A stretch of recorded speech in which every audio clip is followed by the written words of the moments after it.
In this video, we're going to be speed running Neetcode's Leetcode list. I'm going to solve a couple problems and we're just going to see how it goes. So I've solved over 1,200 Leetcode problems and over the past, like in 2024, like I was doing a lot, but as of recently, I have not done any. So we're going to try to dust off the old thing. Don't know what you would call it. There should be something funny to say there, but we're just going to go through, try to solve all these problems. This is like really important because even when you're not like solving the problems, like you still want to know, like, can you even solve the problems? Like, are you actually good? Can you actually solve them? Like, you don't want to actually think that you can actually solve them. Like, one problem that I've seen a lot of people face is that they will solve it and then they forget how to do it, or they never actually even knew how to do it, and so they kind of like skip it, so they don't end up actually doing the whole thing. I'm just going to try to, get back into it and solve this problem. So let's get into it. So what I'm gonna do is randomly generate it. So we'll just do this completely random. So like 1, 2, 3, 4, 5, 6, 7, like depending on whatever this rolls, we're gonna do like, one of the patterns, right? So it's gonna be like 1, 2, 3, 4, 5, 6, and then counting from like left all the way up to 17. And let's see what we get. Okay, we get 12. What's that? 1, 2, 3, 4, 5, 6, 7, 8, 9, 10, 11, 12. That's DP. We're doing DP. So let's do dynamic programming. So you are given a climbing staircase. It takes n steps to reach the top. You can either climb 1 or in 2 steps. How many distinct ways can you climb to get to the top? Let's check this out. So with this one, obviously, like, or maybe not obviously, we're going to have like some kind of like recursion thing going on where we're going to be generating all possibilities to find out the distinct ways that we can reach the top. So we left like some kind of stair thing where we're at like, let's say 0. We can take 1 step or we can take 2 steps, and we're going to have like some kind of goal, which is like, what's the step? It takes n steps to reach the top. You can take 1 or 2 steps. Yeah. It's like the direction, which is like n, right? So we can start at like 0, and then we can see like, are we going to reach n? So n could be like 6 in this case, and then we're kind of like branching out. So we can take 2, 2, 2, this equals 6, or we can go with like, 1 here and then a 2, but then like a 1. So like this is like a distinct path, right? And then we have this as a distinct path, and we could even do, like 2, 2, 4, 5 here. So 2, 1, 2, 1. But we want to know like the number of ways, and this is like a new way too, even though we're using like the same numbers. And so we can generate like all possibilities and then kind of pick those. Now, this is just like the brute force way of doing it, because we're enumerating all possibilities. And so we're always going to have like a branch that has 2. So it's going to be like 2 to the power of n because we're branching, and this is going to have a depth of n. I believe, and which is not going to work. It's going to time out, which is why this is dynamic programming. Actually, it would not time out, I don't think, because n's only 45. But we do want to do this as a DP way. Okay, so the biggest way that I like is to use memoization, and so try to track repeated results. So for example, if we've already been at like a spot, like we don't want to redo the calculations for that spot. So like if we're doing this recursion and we reach like we're doing like DFS, right? Normally we do DFS. We can pass it's like some kind of I value for like our current sum, or like, what step in the ladder we are. If, our step in the ladder, and then we can even pass in like our current sum. Like if we reach this point, we already know, like if we've been here multiple times, we already know how it's going to end. Like if we know that we're at the second step and our current sum is 0, or like our current sum is like 2, and we've already been here before, we already know how it ends. We already know what the answer is. And so what we can do is, instead of generating the entire tree, all the tree, we can just call that and store the value and call it. And so I think that's essentially what we're gonna do. We're gonna have like 2 things here, I, and then like the sum that we're at, or maybe just even be the sum. It may actually, I think it's actually just the sum. So I think I delete this and it's just the sum, and that's going to enable us to go through this. So, and there are better ways I could explain memoization. I don't want to do that. Let's go here. So def DFS, make sum, you call it like that, or I don't know, total. So if total is equal to n, we can just return 1 as our answer, because that means that we have one path that we can go and use, but we want to make sure we don't have duplicates. We want distinct ways. That might be tough. I think it's always distinct, isn't it? Isn't it always distinct? Because we always start 1 or 2. So by definition, like if I were just going to just do it, if it was a Leetcode problem, then I would, do the at cache and then just try to guess and see what we get. But return DFS total plus 1. This is going to be us taking a step upwards. So we could even call this a variable, and then we can do 1 for step 2. And we can do that, and then we just return step 1 plus step 2 whenever we count to that, and then we can just return DFS with like the total 0. And then if total greater than n, return 0. That said, I think this doesn't count duplicates. So it does run, does get it here, but I don't know. How do I prove that it's not going to, I'm trying to think here. Hold on. Let's think.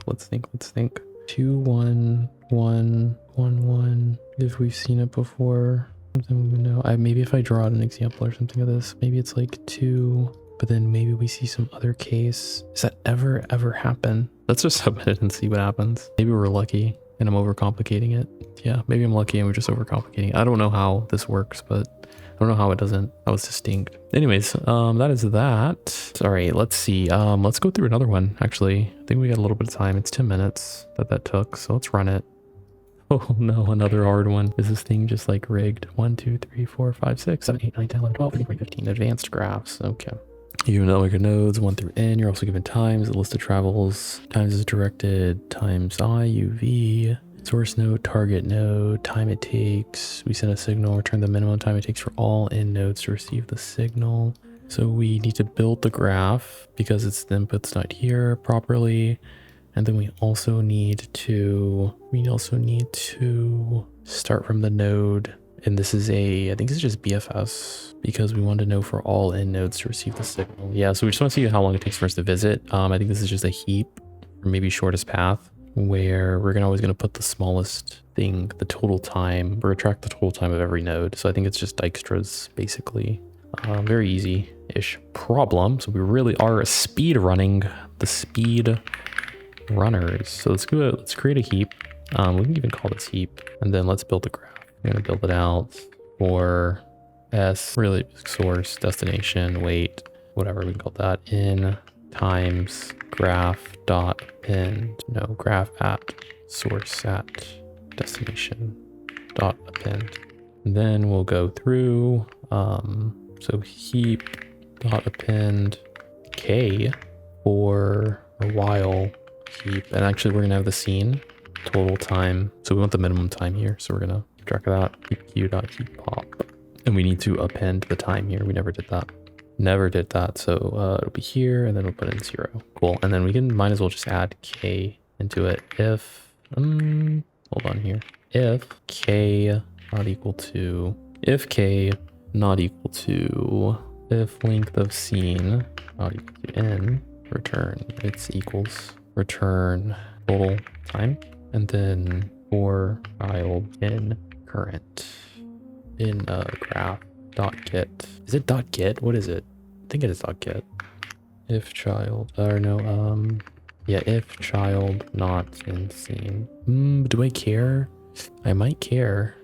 I might actually care. Scene dot add current, and then do q dot heap push.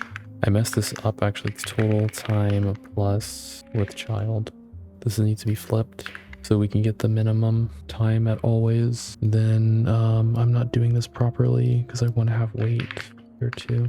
Instead, what we can do is destination weight, keep it like that. Cool, and then we can return -1. It was never possible. So this should be good. Built the graph, set up the heap, add it here, and we'll just kind of iterate through everything. So int not iteratable. Just keep going. Lots of typos. Okay, we almost, well, this one's example 1's easy because we start at 2, right? Unless 2 is not 2. 2 points to 1, 2 points to 3. We add 1, we add 3, then we go to 1, can't go anywhere, then we go to 3, and then we go to 4. What did I do wrong? What's the typo? Current total time scene. 0, 2. So you're saying it doesn't have children? I think I added it the wrong way. This is why. It's heap and like this. Typoed. It's still not doing it. We're still only going once. It's not filling it. Push in the heap. Total time plus child. Oh my god, I reversed them. Cool. A lot of mistakes. Looks like it might be going through too many. So then we just need to kill it at a certain thing. If child in scene. Problem is I don't want to, I mean, I guess it's the best because we're just doing Dijkstra's, I guess. Run it. Yeah, just Dijkstra's. Okay. Cool. Well, with that, I think we've done enough, honestly. About 20 minutes, 2 problems in 20 minutes, which is very good, I think.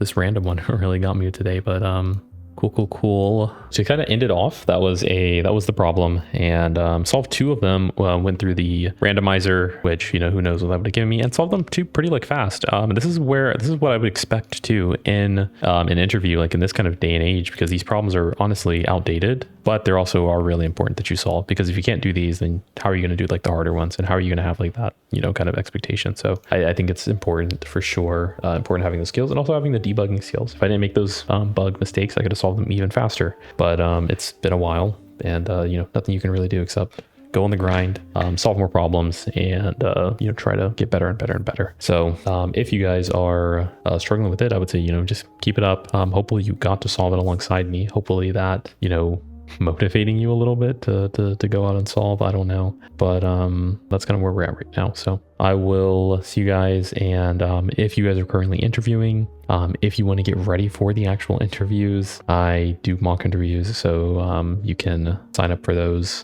if you want to actually see what it's like practicing real time. Also ask me for any advice or anything like that. So I'll see you guys in another video, and peace.